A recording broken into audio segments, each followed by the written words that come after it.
છોટાઉદેપુર જિલ્લાના બોડેલી તાલુકાના રાજવાસના ગામે સિંચાઈ વિભાગ દ્વારા નવીન રબર ડેમ ટેકનોલોજી દ્વારા રબર ડેમ બનાવવાનું આયોજન કરેલું છે, જેમાં રબર ડેમ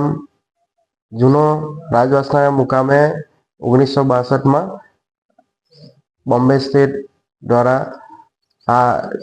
વીરનું નિર્માણ કરાયેલું હતું, જે હાલની પરિસ્થિતિમાં બંધ હાલતમાં છે, જેમાં કાપને એ ભરાયેલ છે. હવે જેનું તોડીને નવેસરથી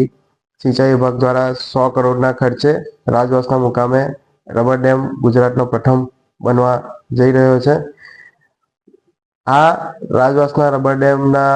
નિર્માણ થવાથી આજુબાજુના 25-30 ગામોને પરોક્ષ રીતે સિંચાઈનો લાભ થશે તથા રબર ડેમ બનવાથી એની પાણી સંગ્રહ થવાથી જમીનના ભૂગર્ભ જળ ઊંચા આવશે અને